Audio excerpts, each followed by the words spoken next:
endlessly intrigued by people's fixation on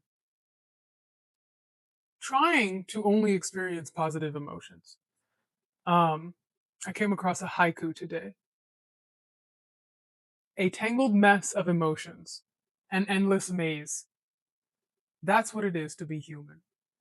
Very straightforward, right? And, it resonated with me because I feel this way quite often. And I understand the cultural context, right, of why in almost every culture and for almost every person, at some point in our lives, we're socialized to prioritize positive emotions and not just prioritize them in the moment, but we're told that the most kind of logical and aspirational life goal is to be happy. Everyone says, "Oh, I just want to be happy. I want to live a happy life. I want to be happy in life." And I think just for so many years, it's something that I can't really relate to. I understand it fundamentally, but for me, when I started therapy a long time ago, but I think I was around 16 or 17, and I was in therapy, and I told my therapist at the time that I don't want to be here so I can learn to be happy, because I already felt at that age that, excuse me, I burped. At that age that it would mean I was chasing something impossible. And I don't mean that in a grim way as to say I'll never experience happiness, but more so that just like any other emotion, happiness is fleeting. So, in a sense, to chase happiness as a permanent state it's kind of a type of delusion. And I think there's a lot of people living this way, which would explain why they're actually not happy. I think people maybe are seeking a more all-encompassing and maybe a more permanent word. Peace, surrender. I think those are more accurate words, and definitely things that are more logical to me to aim for. Um, and it also reminds me of a lyric from a Sia song. I think it's Sia and David Guetta. Let me, yes. But by design, God gave me feelings, and by design, they shall not kill. Now, I don't believe in God, but the lyric, it's not relevant to the lyric really, because even if you change by biology, by neurology, by design, by divine design, right? It doesn't matter what really goes in that blank space. But the idea being that anything our brains, our minds, our hearts, our souls can experience, we have the capacity to experience. And I wish more people could accept and frame it this way, because then maybe negative emotions wouldn't be so scary. I understand that pain is shit. I know just as much as anyone. But simultaneously, I think there has to be a certain trust in our existence as people. There has to be a certain trust in our minds, and a certain trust in the purpose of emotions, right? They are there for a reason. And so inherently, in my opinion, if you try to stave off certain emotions and you put all this effort and energy into rejecting certain emotions, not only is it going to fucking make you sick, we see it all around us. This kind of suppression that billions of people live with, but it limits you in so many other ways. I am such an emotional person, and even other highly empathetic people that I come across, sometimes they say things to imply that being highly emotional is something that needs to be reined in or remedied or um, just reconfigured somehow. Meanwhile, for me, going back to that therapy session, I've worked for over 10 years to be highly emotional, right? And in a world where emotionality is so, mm, just, I don't have an eloquent way to say it besides shat on. I see it as an accomplishment to be this way. And some of you don't want to hear it, but so much of this emotional suppression comes from the presence of patriarchy, right? Even in the feminist sphere, a lot of women talk about how men aren't allowed to feel emotions. I would argue that patriarchy's presence has actually forced this upon any person, gender aside. And I know it's not just patriarchy, it's also culture. I mean, obviously, these things intertwine. But, and there is a biological aspect because our bodies oftentimes don't want to feel negative emotions. But I think there's something further to that. I think if you train your body, if you allow your body to experience a spectrum of emotions, which is what I, again, have spent the past 10 plus years learning how to do, because you do have to learn. But when you do learn how to do that, not everything is so fucking detrimental. I'm very able now to name my emotions when they come, recognize ones that I just don't like, and then sit with it and simmer with it, and then it doesn't always wreak havoc on my body. The things that wreak havoc on my body is the fucking system that we have been forced to participate in without our consent. That's the real problem, right? It's not that we're feeling emotions, it's not that emotions are there inherently to harm us. Because again, going back to this Sia lyric, and I'm not saying Sia is the all-seeing truth source, whatever, and I know I don't want to talk about her as an individual. This is not the point of this channel. But by design, God gave me feelings. So by the design, they shall not kill, right? So going back to that, it's not the feelings that are beating us down and degrading us from the inside and that are eating away at us to the point where it's unbearably painful. I'm not saying feelings can't do that. I know very much what it's like. I'm in, honestly, one of the heaviest, darkest, shittiest periods of my life. So I'm saying all of this, literally living in a very prevalent state of negative emotions. However, it's just that we're not given time or resources or social circles or support to sit with those emotions. That's how people end up in really dark places. Even for me, right? I've been quite a solitary person for most of my life. I grew up as an only child. I am still grateful for that most of the time. I think when my mom died, that was the main time where I wish I had had a sibling to just kind of share that dreadful experience with and also to reminisce and to maybe just mourn alongside someone who understood.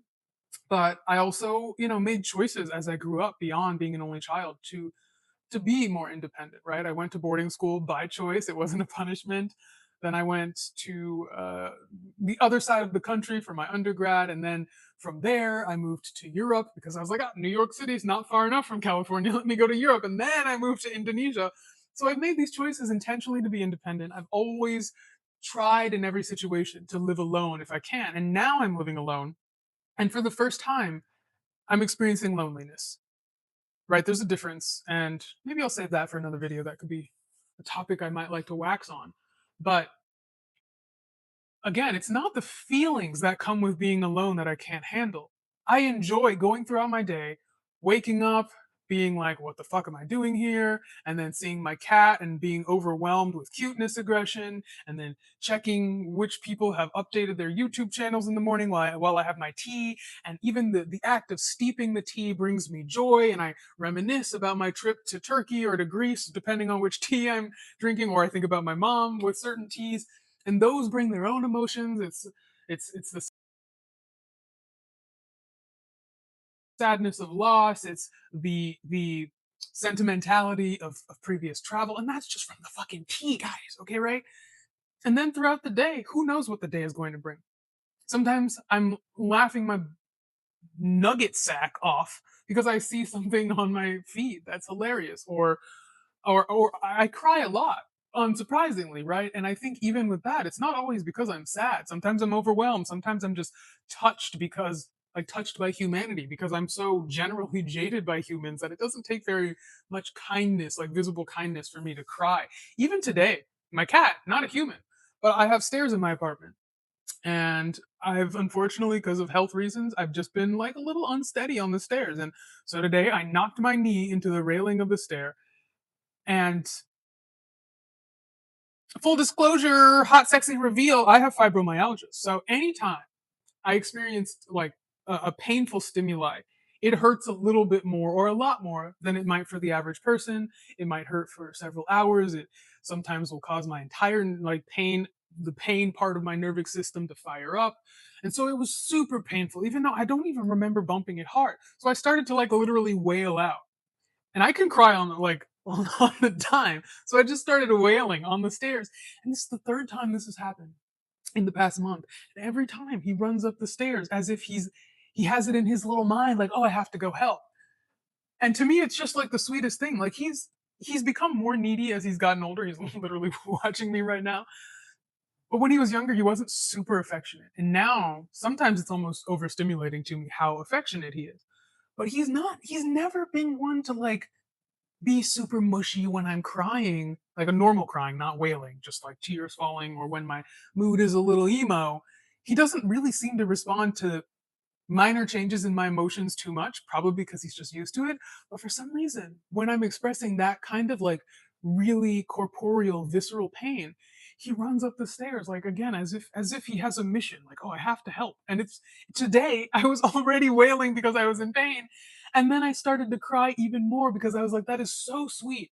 So I say all of that because it's really like how many emotions I go through in a day, how easily they're triggered, and then there's the process of sitting with them.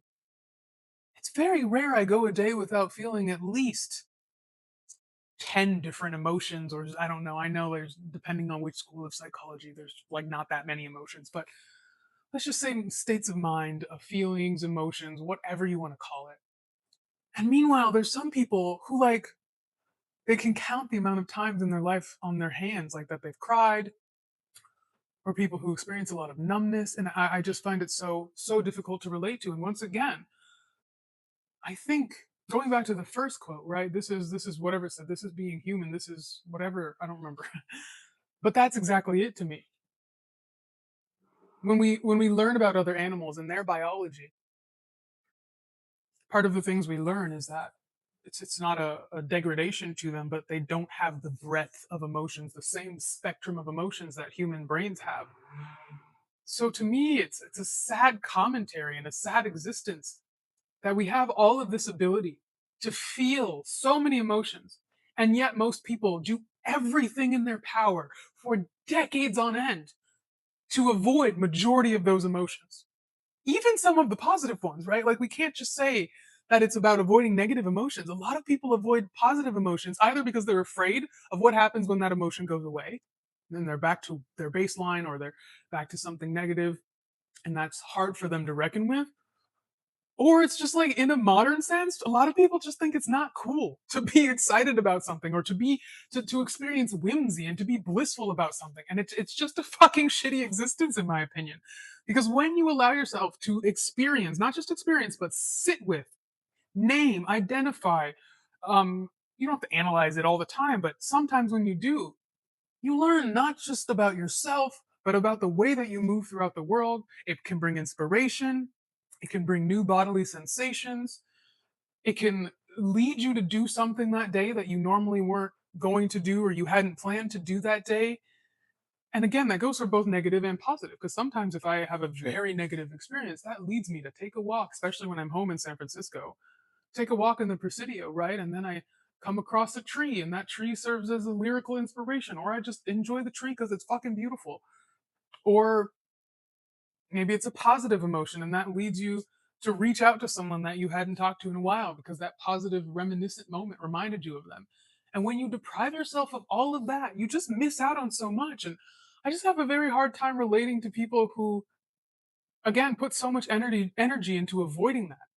It's a very specific but widespread type of poison. It's, I would argue, an epidemic of avoidance is what we have kind of pruned our society into. And I don't think this is a recent thing. I think, people have generally always been this way to varying degrees. I don't know. I just got goosebumps. That's what I mean, right? I allowed myself to feel sentimental and mushy and reflective about something, and I experienced a bodily sensation. And it doesn't change my day, but it certainly enriches life, even if just for a couple seconds. And there was something else I wanted to read. Ah, part of the reason I think people also avoid many emotions. This is a Viktor Frankl quote. He said, when we are no longer able to change a situation, we are challenged to change ourselves.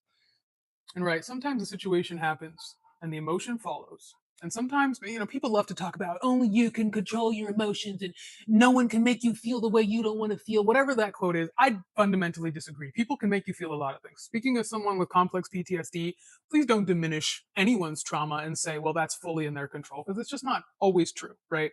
In some cases, yeah, some people could learn to be less reactive or could learn to not engage with certain things. I've had to learn a lot of that because I'm a very opinionated and intense person. And I don't love to argue, but I am good at it. So I've had to learn to preserve myself. And so back to Mr. Vicky boy. Um, so when you can't change a situation, right? When we're no longer able to change a situation, we are challenged to change ourselves. A lot of people just don't want to fucking change themselves. Or they do really deep down, but they don't want to do the work that it actually requires. And I think, emotions are usually the catalyst for either choosing to make that change or choosing to move or stay, I should say, within avoidance and stay within that comfort and stay stagnant. I've experienced a lot of periods of stagnation in my life, but it's never emotional stagnancy. It's more, where should I be in the world? What should I be doing with my time? It's never really a stagnation about who I am and what I'm experiencing at that moment. And I think the key word there, right, is challenged to change ourselves. I think a lot of people, if they haven't been through a real moment of self-actualization and haven't been through a really fundamental change, all they can see it as is the challenge, right? They don't have a concept of the benefits and the broadness and the expansion that you go through when you do challenge yourself and change, right? So I don't know. Again, from that perspective, I understand why so many people avoid doing that. But what does it say about someone if they are so averse to challenge? I don't know if I feel comfortable saying that they're just not a great person, because I think that's way too much of an overreach. But I do believe, in my experience, that people who experience their entire spectrum of emotion, or at least a lot of it, I think are fundamentally better people who move throughout the world in better ways, who are more likely to experience better lives. And for me, just keep in mind, when I say better, I don't mean happier, right? That goes back to the very beginning. What I mean by better is just rich. You live a really rich life when you experience as many emotions as possible. It's not just about, oh, people love to say, like, oh, if you don't experience sadness, you can't feel happiness. That's also fundamentally not true. Our brains are just wired to feel all of these things, whether you felt the other thing before or not. Even think about the brain of a baby. A baby's brain might experience happiness for the first time without ever having experienced sadness. Like, people forget there is a first time in everyone's life for every emotion. A child at 2 years old may feel shame for the first time without ever having felt pride, or vice versa. So I don't think the contrast is quite the crux of that argument, but I do think when you have continuous fluctuations and you allow yourself to respond differently to different experiences, or even the same experience but you have a different emotional reaction, I think even that adds richness to life. And I think that is so much sexier than chasing happiness, so much more enriching. And any day I will take a life where I am experiencing that wealth of existence over something as frankly boring as happiness. I love a happy moment, but to be happy all the time, ugh, get out of my face. I don't want it. If you want it, fine, but ask yourself, fucking why? What are you avoiding?